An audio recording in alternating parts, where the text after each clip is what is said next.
Welcome to another elk shape Q&A. This is number 19. This one's weird. I'm filming this today in a hotel about an hour and a half outside of Las Vegas, where I fly out in the morning. I just did a bonsai trip down here. Flew in Friday night, rented a car, drove to Utah, got up early, hiked, checked out some canyons, and then I attended an northern Arizona hunter safety course. And a lot of guys would kill me, but I'm just going to say it. If you take their hunter safety course, you get a bonus point. That's good for as long as you're putting in. So obviously it's worth it to me to get that extra point. So I put up the coin and the energy and the time resources, and I got down here and got that taken care of. So there it is. And I'm on the road. I don't have any kids right now, and so I'm getting text. But I'm going to answer your questions. I printed them out, and let's do this. Dan, love the YouTube channel. I'd like to throw a question into the Q&A. This is from Gianni Frio. He's 28, and he took a job at UPS. He started driving last year, and it's not uncommon to have 200 to 300 stops. If it keeps me in really good shape, but it has only been really rough on my knees. So his job keeps him in shape, but it's tough on his knees, all that repetitious stepping and descending with load. He's experiencing new aches and pains, and they have him worried. There are several guys I work with that are in their 50s already and need knee and hip replacements. My question is, are there exercises, supplements, vitamins, or anything I can do to recommend to help save my joints? I don't own horses, so my hunting career really depends on it. Dang, that is such a hard question, because I feel for you. You know, you bust your ass, you're a blue-collar guy, you're doing repetitious bending and lifting. I think your best bet would probably be to not allow your muscles to get overworked or tight in the areas that it's called synergistic dominance, where you're constantly doing these repetitious movements and you're overworked certain muscles and they get really, really tight, and that chronic tightness will help basically wear down the joints faster. So you're like the one guy I'm going to say you should look at attending probably some yoga classes weekly, in addition to some conditioning pieces, albeit interval based is what I recommend, with a backpack, or some CrossFit or barbell cycling, gymnastics, a little bit of everything, ride a bike, whatever. But you got to get your metabolics. You're probably hella strong, hella shape to just crush the mountain. But longevity wise, I would look at basically attacking those overworked muscles and making sure that you lengthen all the muscles at the hip, all the muscles that support the hip and the spine. You're looking at doing a lot. I would do yoga 2 or 3, 4 days a week and get into it. And anyone can make fun of you, but that would probably be my best bet. If you have physical therapy, like a physio friend, have them sit down and maybe write out some corrective exercises you can do to compensate against that repetitious bending and lifting and pounding. But as far as like supplements and stuff like that go, there is like glucosamine, sulfate, chondroitin, calcium, but there's also like fish oil, like krill oil. Everything I said I would do. If it's that serious to you, I know it would be for me. I would do yoga a couple times a week, take those supplements, and take care of business. So thanks for the question. This one's from Stephen Plank. He wrote that, let's see, he's planning on hiking 3 to 4 miles into Washington State wilderness to chase elk. He's been lifting weights for a long time, but wants to know what you think a good strength limit would be, and when I should start concentrating more on reps and cardio. Also, if you think I should concentrate more on hiking with a weighted pack in preparation for September, I'm 5'7", 170, lift 4 days a week. I bench 195 for 5. I squat 185 for 5. I deadlift 205 for 5, and he's military press 95 for 5. Comparing myself to other people, I'm not sure super strong if any of my lifts, but I feel good and really healthy right now. I've been hiking 4 miles with 45 pounds in my pack, followed by a 2-mile unweighted run once a week. Should I continue lifting 4 days and running once a week until September? Should I lift less to run and hike more? I'm shooting my bow almost every day of the week, but I can only shoot 8 to 10 yards in my house. I can't get out to the range on the weekends and shoot as far as I want. I would have to cut out a day of lifting to do that during the week. Is this something I should do? Okay, Steve, great question. So let me summarize this. He works out, he lifts 4 days a week. He doesn't shoot long distance, but he can shoot his bow every day at 8 to 10 yards. It sounds like he does real just basic core lifts, and then he does conditioning with a weighted backpack, cardio hikes, and then takes the pack off and runs 2 miles. This is a great program. I really don't think there's much to change here. I will say that I think that you might want to mix in some CrossFit or some cross training. What I mean by that is, like, all your lifts are great, but why can't you do these lifts under duress and get a conditioning component out of it as well?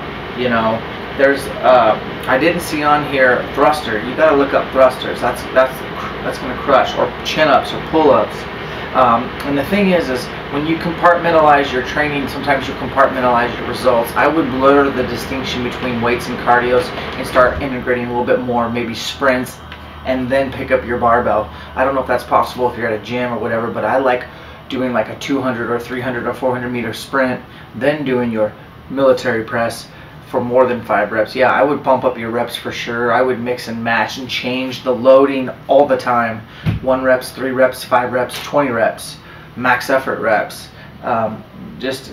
It's a little too structured for my liking. I'd like to see you mix and match and throw more curveballs at your training.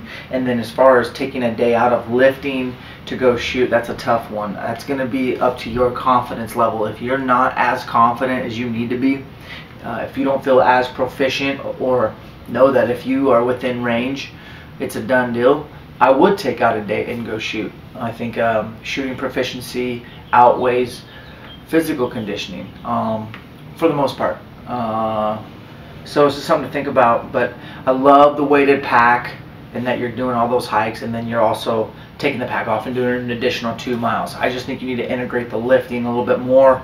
Hope that helps. Thanks for the question. Hope you do a great job in Washington State Wilderness. The subject is 3500 XO pack from Michael Zavala. He said he moved to Washington from SoCal, 20 minutes from Spokane. What's up? He's seen a lot of my Q&As, and what is your question? He's going to purchase the K2 3500 from XO. He really wants the Ranger, but not sure if and when I get blood on it, will it come off easily, or should I just go with the multicam to hide the blood stains better? I like that type of thinking. I think blood looks cool on anything, so I would, honestly, I don't give a crap about if I have foliage, Ranger green, camo, whatever. In fact, when it comes to camouflage, anything, I like solids, but getting blood off is not a problem with any pack. If you do your due diligence, get some sort of mild detergent, elbow grease, you might have to do it twice, rinse, let it dry out in the sun. I don't think you have a problem. He's looking for a place to shoot 50 to 100 yards. Can I recommend a spot here in Spokane? Dude, check out my Instagram. Like 90% of it is me shooting at Spokane Valley Archery. Best range around, hands down. There's another one in Spokane called Evergreen. It's not bad. Check those out. Last question. He's got the Garmin Oregon 650T. What is the best hunting app on the market to identify boundaries public? OnXMaps, baby. I have it, the chips from my Garmin Oregon, and then I have the OnX Premier, whatever it's called, on my phone, where I can have every state, and it's a month-to-month subscription that you pay for. It's a no-brainer. Get OnXMaps and hunt with confidence. Great questions. I feel like we answered them. Appreciate it, Michael. Ronnie Allen, how would you approach an over-the-counter post-rut October 20th bull elk hunt? Give us the breakdown on the area that you're looking for when digital scouting, and where you would camp, where you would position yourself at first light, midday, and last light during mid-October. What determines when to pack up and relocate? Well, October 20th is a funny day because most big bulls have pulled out. They're kind of in that post-rut phase almost. They're definitely not peak rut, although you'll hear some bulls bugling still if a cow comes in the second cycle, she didn't get bred in September. But those big smart bulls that you know, run the show. They're probably pulled off by now or close to October 20th. Digital scouting is the same for any time of year. Where can I glass from? Morning. Where can I see a long ways away? If it's open country. If it's not open country, where can I basically run ridges and fingers and find the fresh sign and find those nasty seclusion hideaways that big bulls are seeking refuge to recover from the rut, and they're probably solo. They probably haven't bachelored up yet, so it's going to be extremely difficult. Midday tactic, if you can glass, is somewhere where you can basically look in under beds wherever the sun is shining, look in the shade, look for elk to be basically getting up and rebedding when the shade moves or as the shade moves. You need food, cover, water. They do not want pressure. They're not going to be cool with pressure, so it's going to be remote or secluded or hard to get to.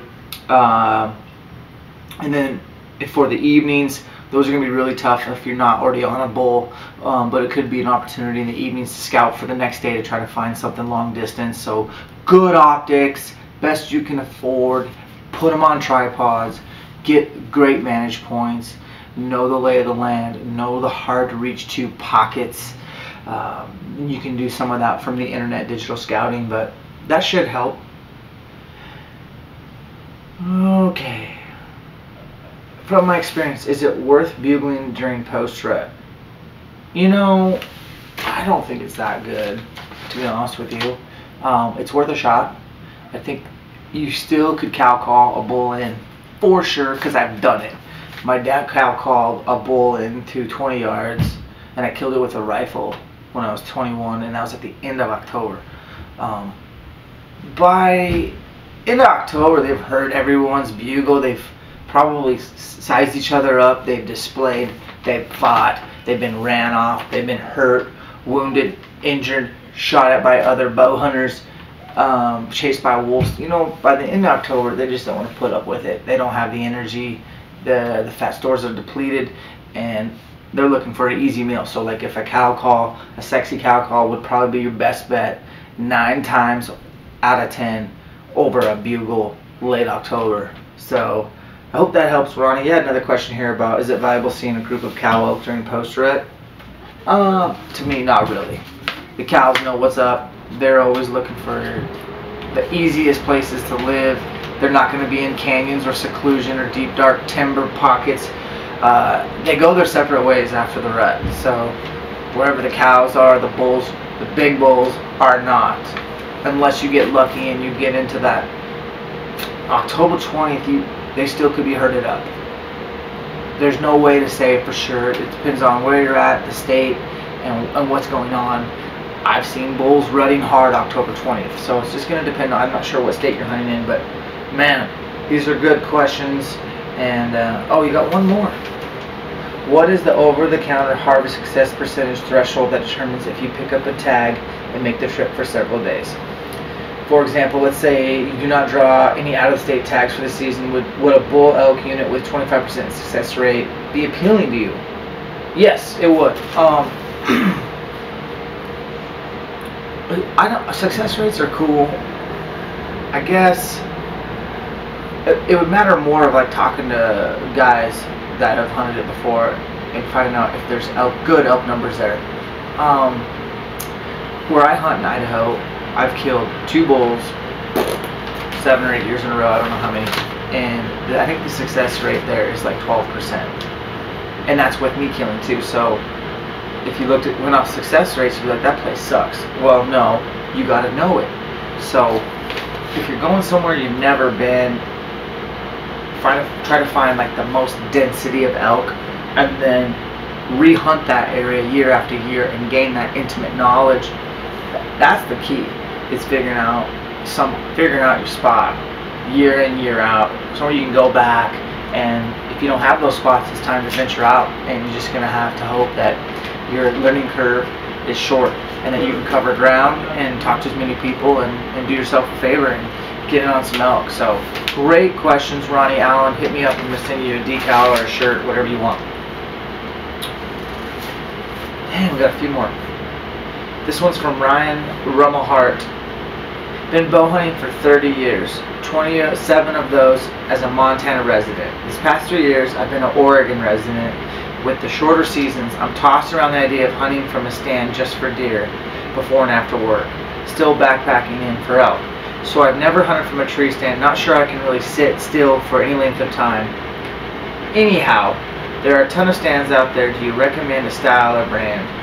Primarily used within 1 mile of a road. Highly portable to move locations from time to time. Dang good question, Ryan. I don't think I'm the guy to tell you about tree stands. I have about 20, and they range from old to new. Man, I don't even know what to tell you. As far as portable, lightweight, I have a Lone Wolf. I think it's machined aluminum. They're expensive, but dude, it's light for backpacking and moving the tree stand. And it's a climber, it's a self-climber. If you're gonna have more of like actual spots that you're gonna leave and it's a hang-on or even a ladder stand, those are big and bulky and heavy. Man, I don't know what to tell you. There's so many out there. I think Summit's a pretty good brand. I don't know. There's some cool ones out there that you just put a chain around and then you slide the tree stand in, and you can set up several spots where you can, it's already set up and you just put the tree stand in. I don't know. Check out a bunch of different ones. Talk to somebody else. I'm just going to tell you, if it's a self-climber portable going on my back, it's a Lone Wolf.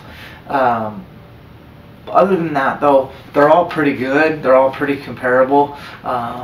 Just wear your safety harness. Just wear your safety harness. And I'm talking to myself as well. With those kids, that safety harness isn't for you. It's for your family. And I know that, especially if you're new, you can fall asleep real easy. Anything and everything can go wrong. So let's have you bow hunt another 30 years. And so wear a safety harness. And I don't know why you left Montana, but it's not that far from Oregon, bro, so you can always head back there for elk. And good luck in Oregon. I think you're probably hunting blacktail, I would assume. You're on the wet side, but if you're on the east side, you're probably chasing muleys. But thanks for the question, man. Thanks for watching. This one's from Brian Steely. He's 26 years old. He just bought a bow last fall. He's going on his elk hunt in 2017. He says the videos that I make inspire him to lose weight and get his ass in shape for the upcoming season. That's good. I currently lost 20 pounds, so far down to 175. My heaviest was 195. My question might be hard to answer, but here goes. With this being my first season hunting elk during the rut, could you explain the elk language as best as you can, as far as how to call with bugles, how to call cow calls, different types of bugles, the language. I feel that knowing the elk language would put me in a huge advantage. And he knows there's a steep learning curve. Thanks for your time. Alright, so you want to know about elk calling. You know, I haven't done one yet on purpose, Brian. I'm actually waiting for Phelps Game Calls to send me all their new calls, and I was just going to sit down one day and basically show you guys how shitty of an elk caller I am and still can get it done calling elk in. Elk, I've heard elk make a lot of different sounds. I mean, sounds that you would not guess as an elk, like alien type sounds. I don't think there's really a bad cow call out there. I do think that bugle is the same. There's not really a bad bugle out there. Unless you're hunting where other hunters are at. For example, where I'm hunting in Idaho, there's a lot of hunters, and I know when I hear a Primos Terminator bugle or a 3-tone doo-doo-doo-doo, a climber, just right up to 3 notes, 9 times out of 10 I can tell when it's a hunter, or the power bugle. The best is when I call in other hunters. That's when I know I'm sounding good. And so about 10 years ago I switched to diaphragms and a grunt tube. And I'm using the Phelps grunt tube from last year, and I just think it's invaluable to learn to read your diaphragms. You have to be able to make realistic sounds with those, and I keep a diaphragm in my mouth at all times. And almost all the elk I've ever killed didn't know I was there, but I stopped them, not with my voice. I didn't go, you. I did it with a diaphragm. Actually made the sound, they stopped, made my shot so the elk wasn't moving when I shot. I will do a video on elk language, and it'll be my interpretation, but I do want to give you some good resources. Elk Nut out of Idaho made DVDs that yeah, I guess they're DVDs. Look him up on Instagram. Go to his website, Elk Nut. He's like way up here on geeking out. Some of his stuff's great. Some of the stuff I don't particularly agree with, but at the end of the day, he gets it done. Him and his son are awesome Idaho elk hunters, and they made really cool videos. They have great attitudes, and I've learned a lot from watching their videos. Rowe Hunting Resources, Chris Rowe, he's got a whole thing on elk hunting, and I think he's got a biology background, so he does kind of the same thing. He thinks this means this means that, and he's got some videos on his YouTube channel and on his little pay to play on his website. He's got some stuff that proves his theories, and that's cool. And then there's Elk University, Elk 101, Corey Jacobson. And then there's School of Hard Knocks, which is where I went, and just learning on my own what works, what doesn't work for me. I will say that I like to bugle in big bulls. I like to catch them on the days where they want to fight or they want to at least display. And that's where you get a bull to come in bugling. And you know that he's going to come up, he's going to make you be on the downhill side, and he's going to come by and display his rack. And I've seen bulls do it so many times where they don't just see each other and fight, but they get on a eye-to-eye level playing field, and they go side by side, and they like size each other up. And then if they both think they're the man, then they square up. And I can't tell you how many times I've killed a bull just bugling that bull in and getting him to display, and then shoot him broadside when they display. And I'll tell you more about how I do that. I've also cow called bulls in, but a lot of the bulls I've killed I haven't called at all. I've just let them do most of the talking. But I think every elk hunter archery needs to understand the difference between a locator bugle, a challenge bugle, grunts, chuckles. Cow calls or calf are really important to be able to make calf. Those are very realistic sounds that bulls like to hear. So calf calls, cow calls, there's like a mew, there's just like social mews, there's estrus, there's alarm barks, there's hurt, just natural communication. There's so many levels of elk communication you can geek out on. I don't know. The sky's the limit. I'm a student for life, and I'm trying to learn as much as I can too. But I think go to Phelps Game Calls and order up some of their calls and get them in your mouth, put them in your truck, and start practicing elk calling with a diaphragm yesterday. If you like me, I bought every manufacturer out there until I found what worked best for my mouth, because not everybody's mouth is the same. But it's just going to take practice, and I think it's down to where if you're watching this video and it's May, June, you get on your ass and get yourself diaphragms and learn how to use one. So I'll do an elk calling video soon. Last question, Scott. Vibers or vibers? He's lucky enough to hunt the San Carlos Indian Reservation last September with a bow. Man, how much did that cost? I'm jealous. He's done a ton of research on various states and hunting units: Colorado, Wyoming, Montana.